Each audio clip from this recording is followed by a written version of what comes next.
Il y a une première leçon à tirer du confinement, déconfinement et du cirque qu'ils ont fait autour de lui, c'est la perte de confiance généralisée dans ce que raconte le gouvernement. Et à Campagnol, celui qui nous a fait remarquer ça, le premier, c'est le cafetier qui dit « j'ai pas pu rouvrir ma salle, je suis obligé de servir les gens en terrasse, soi-disant à 2 mètres les uns des autres, et de porter un masque, je ne peux plus faire de banquet ni réunir plus de 10 personnes. Mais quand j'allume la télé du bar, qu'est-ce que je vois? Eh bien je vois 5000 personnes à Paris, collées les unes aux autres, en train de s'agenouiller par terre pour rendre hommage à je ne sais quelle victime, de danser devant les caméras, de crier des slogans sans aucun risque de prendre 135 € d'amende avec une couverture médiatique maximum et super bienveillante d'ailleurs, du genre c'est oui, il y a du racisme, on les comprend, etc. Mais les mecs, a dit le cafetier, depuis 2 ou 3 mois là, il n'était pas question d'autre chose. Nous n'avions pas une autre préoccupation nationale prioritaire, la santé publique, parce que si elle n'était pas prioritaire ni si importante que ça, le gouvernement est en train de se foutre de nous, les cafetiers. À quoi Gustave a ajouté, oui, moi qui ai participé à 2 rassemblements de gilets jaunes l'an passé, l'un à Toulouse, l'autre à Paris, on peut dire que les flics étaient très présents, très cogneurs, très verbalisateurs, alors que la manif était autorisée, tandis que là, celle dont tu parles était interdite. Il y avait des précautions non respectées sur place et on se demande ce qu'ils avaient de plus que nous, ces gens, par rapport à nous, les gilets jaunes. J'ai répondu, bah c'est un peu sacré, hein, ils étaient discriminés, ça c'est vraiment une cause à laquelle on ne peut pas toucher. Alors, il me dit à 5000 sans les flics sur le dos malgré l'interdiction, j'appelle ça de la discrimination positive, hein, c'est-à-dire c'est du favoritisme. Crois-moi, j'en reviens à ce que tu disais, des leçons à tirer de la période, ça c'est une véritable discrimination, il y a 2 poids 2 mesures en permanence, nous on nous passe rien et eux on leur passe tout. L'abonné au Monde qui était là évidemment a demandé qui eux, et Gustave a répondu, c'est drôle, il y a des moments où t'as même pas besoin de préciser de qui tu parles, tout le monde comprend sauf les lecteurs du Monde. Et là, il a continué sur le thème, la société a bien changé en 2 mois, ou plutôt, assez paradoxalement, c'est au moment où les gens mettent le masque que moralement, les masques sont tombés. Tu vois, j'ai recommencé à faire les marchés du côté de Bédarieux vers Béziers, là-bas, et ben c'est fascinant, me dit-il, mais tu arrives à mettre un visage sur le stalinisme macronien en ce moment, dans ce genre de pays-là, et quand je dis mettre un visage, c'est une façon de parler, c'est moralement, puisqu'ils sont masqués. Oui, dans ce pays, à Bédarieux, même dans la rue, même en plein vent, même dans leur voiture, même à 40 ans, ils sont un peu les cousins de notre ami Albert, le lecteur du Monde, qui va te dire qu'une commission parlementaire composée quasi exclusivement des membres du parti au pouvoir, pour juger de ce qu'a fait le parti au pouvoir, c'est entièrement normal. C'est comme de porter un masque dehors par grand vent, ça aussi c'est normal. C'est normal puisque Macron l'a dit, c'est comme de doubler la commission, la fameuse commission, avec un comité scientifique recruté à l'étranger. C'est comme de faire dire par le New York Times que tu as bien géré la crise, ça aussi c'est normal, personne n'a téléphoné à personne, il n'y a pas eu de réseau américain pour essayer de sauver le soldat Macron. En sous-main, il ne travaille pas pour inventer 4 comités soi-disant scientifiques qui vont dire qu'il avait raison. Et là, le hasard faisait assez bien les choses parce qu'il y avait parmi nous à la terrasse du bar la cousine du cafetier qui était psychiatre à Montpellier, une 40aine d'années, une femme à cheveux courts qui fumait, qui aime bien en général les femmes non mariées et qui montait à Campagnol juste pour donner des conseils à propos des médicaments de la grand-mère qui perd un peu la tête. Le hasard faisait donc doublement bien les choses puisqu'elle avait été mariée à un type de Bédarieux justement, ou d'une commune voisine qui s'appelait Ollargues, en fait, un fief du communisme d'avant et d'après-guerre, et le couplet de Gustave sur les staliniens, qu'on trouvait encore dans ce coin-là, intéressait notre amie particulièrement. Elle a approuvé déjà Gustave pour cette histoire de masque, et en effet, elle a dit c'est une sorte de signe d'appartenance. De temps en temps, tu es stupéfait de voir qui les porte, ces masques, et où, même dans les voitures, et tu te dis, mais ça n'a plus rien à voir avec la prophylaxie, là, c'est pour se flairer. Les gens se reconnaissent grâce à ça comme étant du bon côté de la société, du côté du pouvoir, en l'occurrence, quel qu'il soit. Ils feraient pareil avec n'importe qui, même avec Le Pen, hein. Ils ont l'obéissance dans le sens, ces gens-là, ils aiment l'ordre, mais je trouve que tu es assez dur avec Bédarieux. Pourquoi plutôt qu'ailleurs? Eh ben, dit Gustave, parce que, comme tu le sais, ma chère Christiane, elle s'appelait Christiane, comme vous l'aurez deviné, je suis non seulement bouquiniste, mais un peu philatéliste sur les bords, et une fois par an, j'ai coutume d'aller à Madrid avec ma voiture, époque hélas bien révolue, ça m'étonnerait que j'y aille cette année, pour aller acheter des timbres au marché aux timbres de la Plaza Mayor. Et c'est là qu'il y a quelques années, je suis tombé sur un truc trop cher malheureusement pour moi, des planches, les maquettes de timbres déjà imprimés, qui portaient la mention République populaire de France et qui donc s'apprêtaient à remplacer les timbres de la République française de Léon Blum par une république communiste apparemment, et l'imprimerie se trouvait à Bédarieux, et je me souviens, il y avait toute une explication en espagnol sur le truc.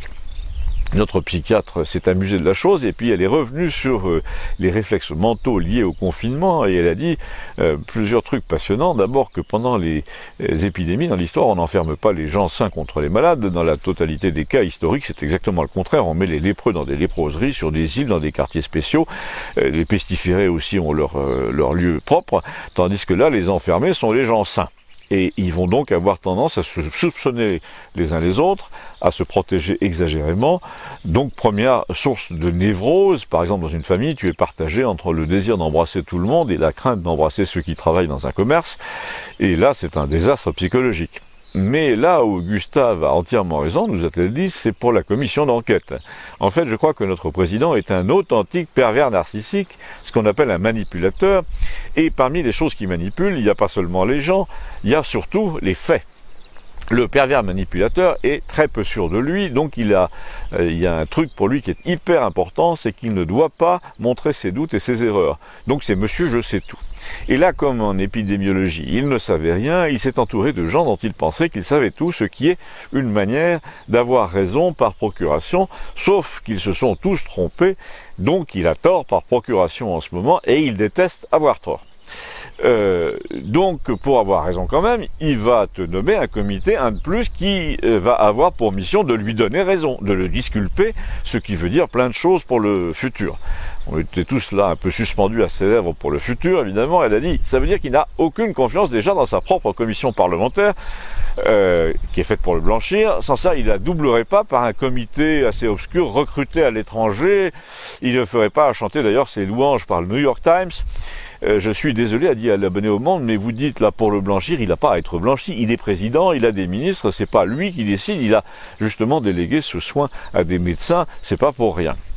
J'y viens, a-t-elle dit, mais son attitude est un aveu, justement, parce que normalement, il devrait pouvoir se décharger de la faute ou de l'erreur commise sur ses ministres. Or là, il l'a plastronné depuis le début en expliquant tout comme s'il avait pris des décisions, les décisions,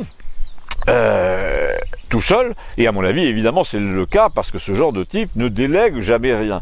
Donc, quand il se blinde comme ça, il sait que le peuple va le tenir pour responsable. Et là, l'abonné au Monde a voulu défendre son président une fois de plus, mais elle l'a arrêté en lui disant de ne pas l'interrompre, parce qu'elle voulait aller au bout, de crainte d'oublier ce qu'elle était en train de nous dire. Elle a dit, oui, le problème, une fois de plus, c'est que le pervers narcissique n'a qu'un seul but, c'est dominer la situation en humiliant les autres, et dans le cas de Macron, ça marche de moins en moins bien. Il vous dit j'ai réuni un comité scientifique qui dit ceci et cela, mais comme le lendemain il décrète des choses en son nom propre, ça va pas du tout. C'est pareil pour ses ministres. Le ministre dit on ne ferme pas les écoles, et lui 2 heures après il dit le contraire sans avoir téléphoné au ministre en question. Une fois sur deux le comité scientifique le suit dans ses conneries, mais souvent après coup, contraint et forcé visiblement. C'est la grosse boulette typique du pervers narcissique qui se cache derrière une autorité quand il y a quelque chose à ne pas assumer, mais comme c'est essentiellement un dominateur, il la déborde cette autorité, il la double, il joue perso dès qu'il peut. Et là, quelle que soit la commission ou le haut comité dont il a choisi de se servir pour se disculper, ça va être quand même très dur de nous expliquer qu'il n'a pas dit qu'il fallait laisser les frontières ouvertes ou Roissy sans surveillance au mois d'avril. J'ai un collègue qui est rentré du Japon le 25 avril sans aucun contrôle, ou qui n'a pas dit d'aller au théâtre à la mi-avril, ou qui n'a pas dit le virus n'a pas de passeport, ça sert à rien d'essayer d'empêcher les gens de quitter leur pays pour venir ici.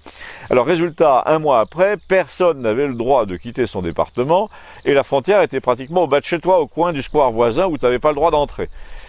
Où est-ce que vous voulez en venir, a dit l'abonné au Monde. Moi, je me contente de vous raconter ce qu'il y a dans l'automate Macron, a-t-elle dit. À partir de là, chacun a son opinion sur ce qu'il va faire, mais il y a des grandes lois de fonctionnement des automates. En psychiatrie aussi, a dit l'abonné au Monde, chacun a son opinion. Les psychiatres ne sont jamais d'accord entre eux, et j'ai été juré d'assises une fois, c'est incroyable la cacophonie qui règne dans ce monde-là. Et tu fais bien de parler des assises, a dit Gustave, et l'autre qui s'y attendait a répondu « Laisse tomber, l'exécutif ne relève pas de la justice. » Mais les autres, a dit Gustave, si, les Véran, les exécutants, les exécuteurs, vu les chiffres, c'est autre chose. Là, notre psychiatre, elle, a dit « Je vois bien que ça reste un peu abstrait pour vous quand on parle de pervers narcissique, alors imaginez un séducteur maladif qui essaie de faire tomber toutes les femmes. » Déjà, a dit Gustave, on est peut-être un peu hors sujet avec Macron, là. Alors la psychiatre, non moins finement, avec un sourire, a répliqué « À ce niveau de besoin maladif de séduire, l'objet de la séduction n'a plus aucune importance, puisque l'important c'est la conquête. Hein. Donc le type essaie de séduire, il fait des compliments, il se fait bien voir, et il se fait élire. Ensuite, une fois la séduction accomplie, il devient Mr. Hyde, il dit à tout le monde, vous faites tout à l'envers, regardez-moi ce travail, non mais vous êtes nuls, heureusement que je suis là, etc.